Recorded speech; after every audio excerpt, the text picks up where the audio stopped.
D'accord. Je suis maître Augustin Senghor, maire de Gorée et président de la Fédération sénégalaise de football.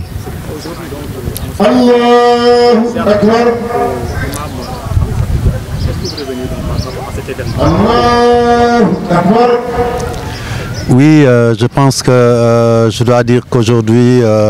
à Gorée, c'est le grand rendez-vous de l'ensemble de la communauté des imams et oulémas de Dakar, mais aussi d'autres chefs de religieux qui viennent d'un peu partout du Sénégal, puisque de son vivant, Imam Amdiatou Dia avait l'habitude d'organiser une grande ziyara. Je dirais même que c'est ses condisciples imams qui avait décidé chaque année de lui dédier un jour. Il viendrait lui rendre visite ici, faire une ziyara, et ça avait pris de l'ampleur. Et suite à son décès, ses enfants ont repris cette initiative pour perpétuer sa mémoire. Et aujourd'hui, nous nous retrouvons ici à Gorée avec de grandes sommités religieuses, comme je l'ai dit, pour encore une fois cette ziyara Imam Amdiatou Dia. C'est important pour Gorée, c'est important aussi pour la imam islamique sénégalaise, mais aussi pour tout le peuple sénégalais, de pouvoir, autour de la mémoire de Imam Amdiatou Dia, rendre grâce à Dieu, prier et surtout souhaiter qu'il y ait la paix, la concorde et la prospérité ici à Gorée, mais aussi un peu dans tout le Sénégal. Vous êtes le premier magistrat de cette commune. Est-ce que vous avez des difficultés par rapport à cette commune? Si vous pouvez nous donner. Oui, je pense qu'aujourd'hui, quand on m'interpelle sur les difficultés de l'île de Gorée, je dirais que nous avons les difficultés déjà de toutes les communes comme collectivité de base dans chaque État. C'est-à-dire nous sommes au contact direct avec la population et nous vivons au jour le jour les problèmes qui sont des problèmes d'ordre social, d'ordre économique, d'ordre, je dirais, aussi écologique,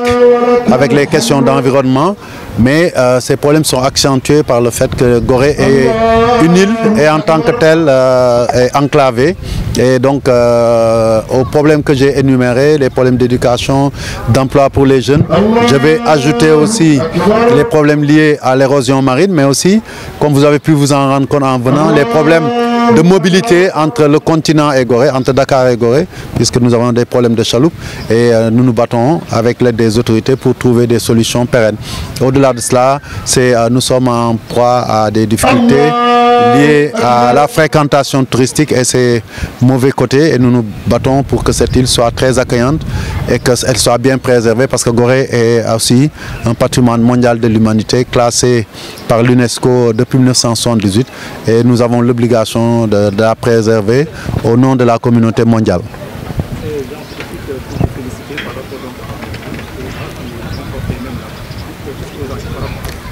Oui, bon, ça, je pense que c'est l'autre casquette, celle du président de la Fédération sénégalaise de football. Et on va d'abord rendre grâce à Dieu. Je pense que tout à l'heure, on parlait de ziyara et de prière. Il est important de dire que c'est par Dieu que tout arrive, et aujourd'hui les résultats que nous obtenons pour le football sénégalais sont à mettre à son compte, mais aussi à mettre au compte de l'ensemble des Sénégalais qui se sont engagés derrière notre fédération, derrière nos équipes nationales pour nous pousser à la victoire. Pendant 60 ans, plus de 60 ans d'ailleurs, le Sénégal a couru derrière ces trophées-là, et par la grâce de Dieu, nous avons vu que depuis février 2022, on a gagné la Coupe d'Afrique des Nations, et depuis lors, les autres trophées ont suivi, et nous avons fait ce qu'aucune autre fédération, aucun autre pays n'a réalisé, c'est-à-dire en un an et 6 mois, gagner 5 trophées, jusqu'à 6 trophées continentaux. Donc c'est pour ça que je disais que nous allons continuer avec humilité à travailler, mais nous allons continuer aussi à tendre la main pour demander la prière de nos religieux, mais aussi la prière de tous les Sénégalais. Nous sommes un peuple de croyants, et c'est dans la foi que nous pourrons poursuivre dans cette dynamique de victoire, et tout en continuant à travailler humblement, parce que ce qu'on ne fait pas gagne pas par le travail, on ne peut pas le gagner autrement. voilà. ñuy wax rek ne dañuy sant yàlla bu ñu gisee mbooloo mi bàyyeekoo fii ci dëkk bi aussi mais ak Dakar mu bare ci nag ay ñoo xam ne ay kilifa diina lañu moo xam ay imam lañu moo xam ay ustaas lañu moo xam ay sëriñ daara lañu ak ñeneen ñoo xam ne tey ay kilifa aada lañ ci réew mi ñu ñëw fii ci Gorée maanaam def li nga xam ne ci dundam imaam Amdy Dia daf ko yàggoon di def muy lan dalal imaamu Dakar yëpp ak kilifa diina Sénégal yëpp ci li nga xam ne moom la ñu ooyee ziyaara annuel Amdiatou Dia imaam Amdiatou Dia bu Gorée bi mu génnee àdduna ba léegi ay at teg na ci ginnaaw njabootam ñun suñu bopp ñu bokk ci njaboot jooju ñuy fexe loolu mën a law ci ginnaawam. donc tey doomam imam Amdiatou Dia ak rakkam yi ak askanu waa Gorée yëpp ñoo continuer di dalal kilifa diina yi imam yeeg yeneen kilifa yi ñoom gis nañ fii tey Thierno donc Mouhamadou Talla ñëw na fi nga xam ne moom mooy xalifu maanaam imam Thierno Baba Talla donc loolu yëpp ak ñeneen ñoo xam ne mënuñ leen lim tey fii muy wane rek ne imam Amdiatou Dia am na lu mu fi leple loo xam ne nit yi ba léegi ñu ngi ko koy fay te jeexagul ñu koy sante yàlla nitu yàlla la woon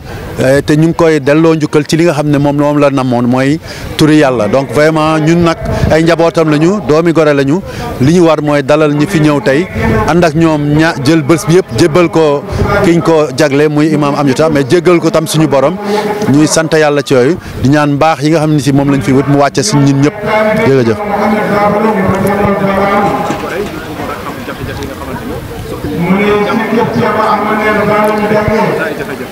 waaw dëgg la defe naa jafe-jafe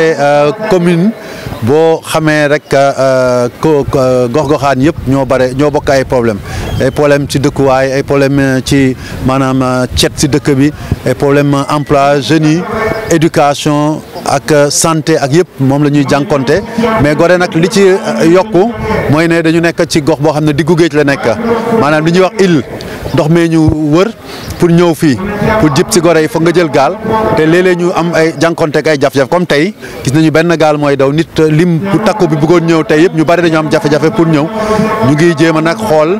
naka ñu la ñu kilifa dëkk bi di jàppale pour que ñu mun ko saafara bu weesoo loolu nag léeg-léeg ñu am ay problème yu jëm ci affaire environnement mooy li ñuy wax géej nga xam ne day jël suuf si ak yeneen jafe-jafe yoo xam ne dëkkuwaayu île moo ko indi mais bu dul loolu ñu ngi sant yàlla di sabablu ak suñu askan pour ut ay solution parce que li may wax toujours rek amaana baax na saa yu nekk ñuy gëstu si kilifa dëkk bi mais am na solo tamit ku nekk si li nga mën nga sabablu si pour def sa wàlla balaa ngay talal loxo kilifay dëkk bi.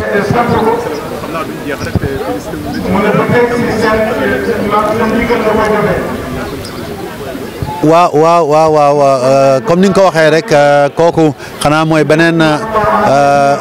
ndombal tànk bi nga xam ne moom lañ ma dënk mu jëm ci wàllu ëmb li nga xam ne mooy football sénégalais di rafetlu maanaam yàlla Coupe d'Afrique yi ñu barkeel bi mujjee mu nekk bu tuuti mooy U17 yi ñooñu nekk ñoo xam ne ñoo mujjee gagné parce que boo xoolee ci diiru benn ak lu teg gagné nañu juróomi coupe ci dëkk boo xam ne 1960 ba léegi amoon benn ñu koy santé askan bi di ko santé kilifa yi dëkk bi ñi nga xam ne ñoo ci jàppale ak fédération bi nga xam ne moo teg programme bi mais aussi ñu koy santé yàlla parce que defe naa lu nu mel bu amee ñu ne guléet la musul am ci àdduna si yëpp musul am réew boo xam ne ci diir boobu gagné nga gagné ci catégorie yëpp 5 trophées yàlla baaxee ñu ko dañ ko war a delloo borom bi gërëm ko continuer nag di sabablu di ñaan suñu kilifay dëkk yi continuer ñu ñaanal pour que loolu mën a sax wax aussi askan bi ñaan yi ñuy def bu ñu ko bàyyi continuer pousse équipe bi di ñaan ñun nag ci suñuy jëmmay tuuti yàlla leeral suñu yoon pour que yeneen ndam topp ci parce que loolu mooy suñu yéene jërëjëf.